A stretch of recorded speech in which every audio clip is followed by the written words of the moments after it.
Hey, Jovan, how you doing? Fantastic. How are you doing? I'm doing great. Well, first of all, congratulations on the film. Thank you. What a film. Congratulations on the role. So, let's talk Sidney Palmer, a musician, someone who plays the trumpet. So for you in this role, and I know you dabbled with it. I know I read in an article, you dabbled with playing instruments in high school, but for this role, was it challenging? And if it was, how challenging? Did you have to learn how to read music? What was that process like for you? It was exactly that, incredibly challenging. And it was a bit of a scary feat because I don't read sheet music. I mean, that's something that in 3 months' time, I would never realistically be able to play something like Louis Armstrong or Miles Davis. I could never be that musically, sound on the trumpet. The trumpet is one of the most challenging instruments that anybody could ever pick up. So to do it for this film, Damien made it clear, like, I just need you to be believable. So if you are familiar with the trumpet, go back and pick up what you can remember, and then we're really just gonna kind of put you through a boot camp. I had a coach, Dan Fernero, was a brilliant trumpet player and travels and tours in his own right. So I really trusted this team that we had, and Justin Hurwitz and my coach developed a number system with the valves so that I could watch my coach play it and play all these songs beautifully, and I just had to commit it to memory by just watching it. And that took a lot of time, but it's the type of work that you want to do for a film of this scale. And I have a deep respect for Damien's taste in music and obviously in his filmmaking. So whatever he suggested was the best course for me to play Sidney and play it accurately. I was on board for it. I love it. Well, so are you in the process now where you're like, I'm done with looking at a trumpet. I never want to look at it ever again? I mean, Or I'll look at it, but I probably won't pick it up. And if I do, I'll just be like, it'll probably give me some form of like PTSD of just that the work that it think what it does to your lips when you've been blowing on it for like hours and hours on set is like it's a monster. But you have a deep respect for jazz artists because all of the wind instruments, all of those type of instruments, there's so much early defeat yeah. for hopefully later gratification in becoming somewhat adequate at playing, that you have to respect artists who really spent hours and hours and hours over the years trying to perfect their craft. Oh, I love that. I know that you already are a fan of jazz. Who are some of your favorite jazz artists? And did you discover any new artists while doing this project? Well, not any new artists, but artists that I hadn't really listened to from that era. And Damien had this huge playlist that he sent me on Spotify that had all of the artists that he kind of liked or he imagined Sidney would have listened to or would have been influenced by, because Sidney is obviously a fictional character. But I'm really big on John Coltrane. One of my favorite albums is the album he did with Johnny Hartman called Lush Life.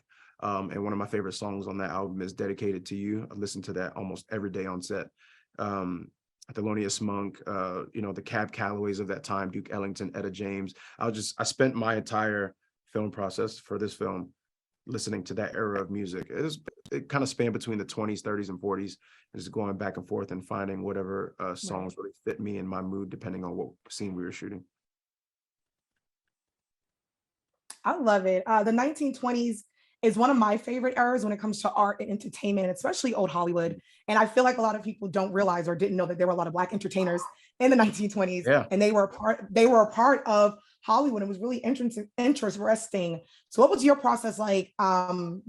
Researching your role, or researching and tapping into your role, and learning about the Black entertainers who maybe crossed over from singing and playing instruments to now being on screen and on Hollywood.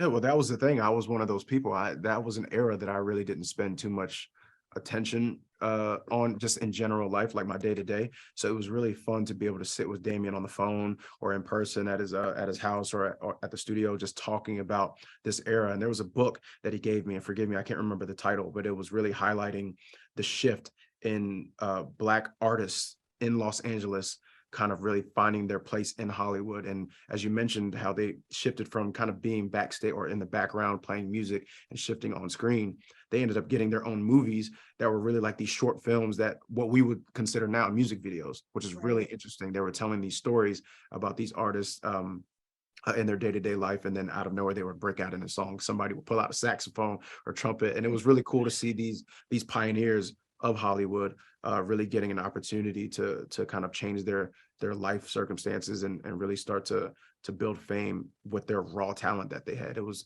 interesting to see them find a place in Hollywood, but also kind of remained marginalized through the years and really struggled to really make a real footprint in the industry.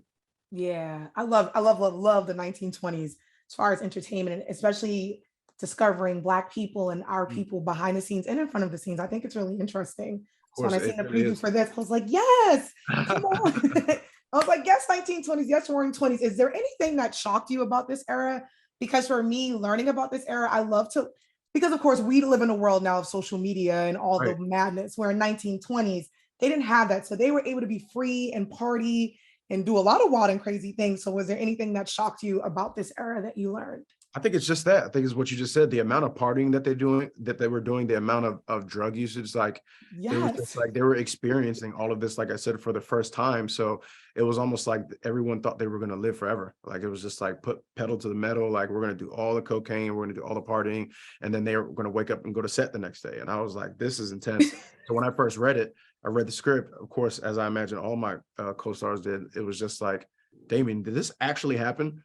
And I know that Damien is such a student of film that he really, dove deep and really researched all of this. And so to hear that this was actually how things were transpiring, I was like, this is, oh man. And I don't know, it's great to appreciate that era, but I don't know Right. if I could have ever survived. I don't know. I would have burnt out, man. That's They intense. lived a wild and crazy life. This is around the time when alcohol wasn't really legal. Everyone was doing so many Right. drugs, partying. Then if you go to Harlem, it was the Harlem Renaissance. Like it was a lot in Oh the yeah. 1920s. Oh yeah.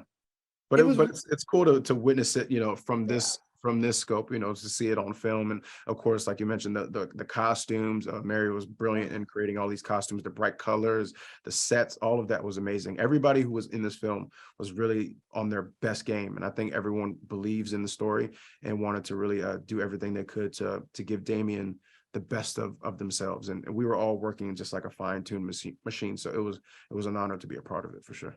Yeah, you guys did an amazing job. What an amazing film. I'm a fan, huge, huge fan. You played in so many different movies and so many different roles. Is there any role or any type of genre that you would love to tap into that you haven't yet? Hmm. Because I would love to see you I in don't know like, if there's anyone that I've been thinking about, but the only one that right. I haven't really touched, I would say, is comedy. Gonna say I would love to see you in a rom-com. Yeah, I get rom-coms a lot. Ava DuVernay used to say that a lot, like, when are you gonna be in a rom-com? And I'm like, You I don't know. know? Who knows? Who knows what the future holds? I can't stay in dramas and horror films. I got to venture out eventually. So we'll Yeah, but see. you're great. You're great in those areas. But I think you also be great in like a rom-com, some comedy, Yeah, it could be fun. It could be fun. That might be the Christmas next thing that's movie. up. A Christmas. You know what? Manifest my We're gonna destiny. manifest it. We're gonna speak it to the universe. I don't know if you know, but Spotify and Apple Music did this thing at the end of the year. They do Spotify Wrapped, and it's like what Mhm. you're listening to. So for you, Jovan, what are you listening to right now? It's If you are interesting. listening to anything, I've listened to anything and everything. I actually looked at my Spotify rap not too long ago, and it said that I crossed over like 6 or 7 genres, which I was yes. really impressed about. I was like, I am a complex individual. It's like pat myself on the back. But I think it was a lot of jazz, a lot of film scores, because I'm obsessed over like the Hans Zimmers of the world and Oh Trent yeah. Atticus Ross, Trent Reznor and Atticus. There was a lot of like 1950s, like Slim Whitman, Nat King Cole. It's a pretty diverse collection of music, which again, I have to give that credit to my dad, because my dad has always been, he's well-traveled military guy. So he's watched all types of movies, but he's also developed a really, really diverse musical palette. So I think that some of that has seeped into my life, of course. So I love that. You have great taste. I'm the same way. My taste is all over the place, and I seen my Apple Replay and Spotify Wrapped, and I was very shocked at what was on there. So I love to hear that for you, Jovan. Congratulations on the movie and the role. I'm obsessed, but of course, I'm in love with the 20. So I can't wait for the rest of the fans to check it out. thank you so much. I appreciate it.